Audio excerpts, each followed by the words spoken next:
Hi, welcome to Math Class with Mrs. King. Today I'm going over Module 1, Lesson 11, and I'm going to just provide a couple of examples that will help you parents to see how this lesson was taught to your children. Okay, here we go. So in this lesson, students are learning to multiply decimal numbers. So you may see something similar to this. It says 3 copies of 2/10. So again, a place value chart would be very handy. If you don't have one, you can draw one. But what you would do is you will find your tenths. And let me adjust the camera. So locate your tenths, and then you're going to do exactly as it says. It says 2/10, or it says 3 copies of 2/10. So that's 1 copy, 2 copies, 3 copies. Okay, let me bring it closer and let you see that. And so what you're going to do now, you're going to write the standard form for that. So if we count, we can easily see that we have a total of 1, 2, 3, 4, 5, 6 here. So therefore, you're going to write a 6, put your decimal, and then you're going to put a 0 as a placeholder, like that. And so the answer will be 6/10. Okay, let's try another one. So then you might see this type. So this one says 5 groups of 200s. Okay, so again, we're using that same strategy where you draw the disc. So you will go to your hundreds, and then it's letting us know that you're doing 200s and you're doing 5 groups of them. So very similar to the copies. So let me see if I can adjust the camera. So you're going to your hundreds, and you're going to create 1 group of 2, 2 groups of 2, 3 groups of 2, 4 groups of 2, and then 5 groups of 2. Like that. And then we're going to write that into the standard form. So we have a total of 1, 2, 3, 4, 5, 6, 7, 8, 9, 10.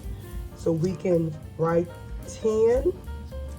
And so 10 hundredths is the same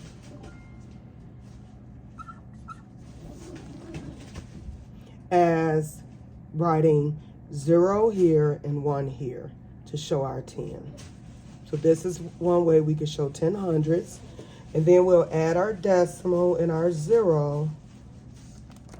So 10 hundredths will look like this. Okay? So when we write our answer,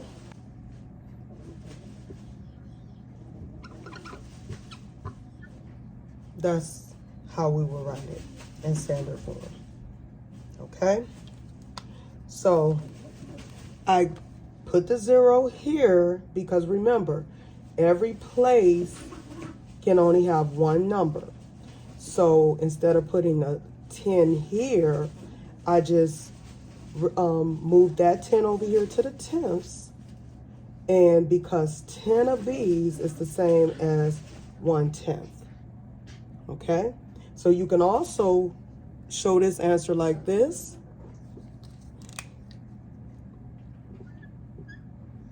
You can also just show it as 1/10 without a 0 at the end.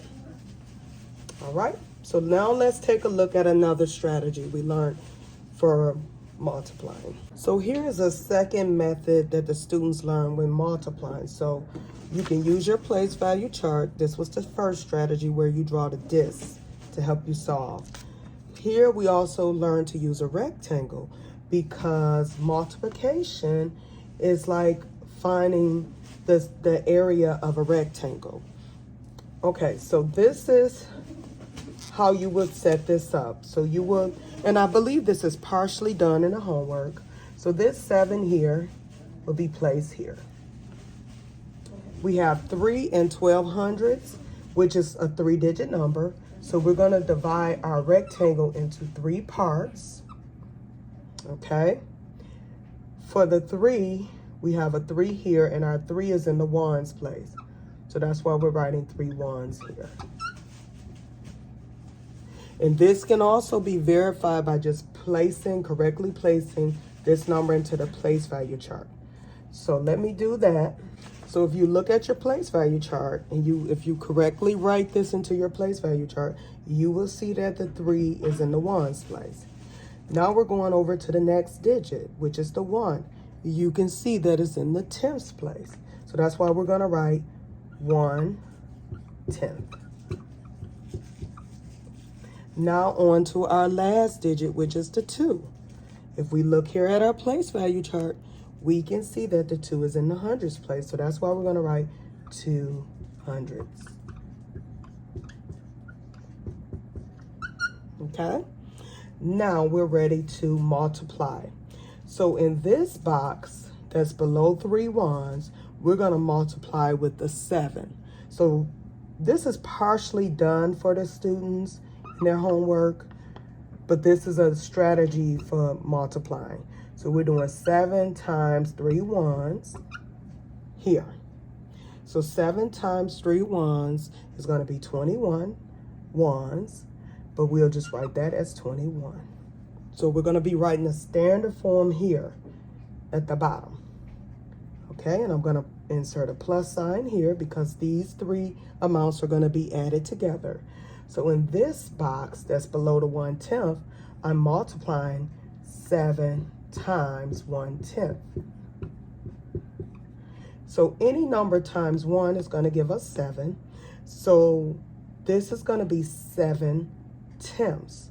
So you're going to be showing it in standard form. So when you write it, you have to write it so that it says 7/10. And then in this box, we're going to be multiplying our 7 times to 2 hundredths. So I might have to abbreviate here. Okay. 7 times 2 is 20. No, 7 times 2 is 14. So this is going to be 14 hundredths. Well, the plus sign should already be there for you. So this is 14. So you're going to write 14 hundredths. See how I already almost made a mistake. You're not going to just write 14. You're going to put it in standard form here. So you're going to write 0.14. This is how you show 14 hundredths. So then you're going to take each of these and you're going to add them together. So I'm going to go ahead and add them over here on the side. So I'm going to make sure I set them up vertically, making sure you're more concerned about lining your decimals up. I know 21 doesn't have a decimal, but 21 is what we call a whole number. So when we write the 7/10, we're going to write it like this underneath the 21. Now remember, a whole number doesn't have a decimal or can have a decimal at the very end of it. So this is why I'm lining it up this way, because this 1 is in the ones place and this 0 is also in the ones place. So that's why I'm lining them up that way. So here we have 1400. So I'm going to put the 0 here, the decimal here, making sure my decimals line up. Our 1 here under the 7, and then our 4 here. Now we're ready to add. Do not be concerned about these empty spaces because your biggest concern is that your decimals line up. Even though 21 doesn't have a decimal, we can write one in for it, but it will go here if we did. And we can probably put a 0 here as a placeholder. So 4 doesn't have anything to add to, so you're going to put the 4 down. Then you're going to do 0 plus 7 plus 1. That's going to give you 8. Put your decimal here, making sure your decimals line up. Then you're going to do 1 plus 0 is 1. And 2 plus nothing is 2. So when you're done, the answer is going to be 21 84 hundredths. So this is just showing the students another strategy that they can use for multiplying. We can also rely on our decimal chart. It may not work. Well, it could work with larger numbers. So this is just another strategy that the students learned right here. And this is called, I believe they call it using an area model. So that would be it for today. And for the rest of the items, you decide which strategy you want to use. You can use the strategy with the place value chart, or you can use the rectangle or area model strategy where you multiply within a rectangle. Okay, so parents, be sure to post any questions below, and please like, share, and subscribe to my channel. I thank you so much for joining me today. Until I see you next time. Bye.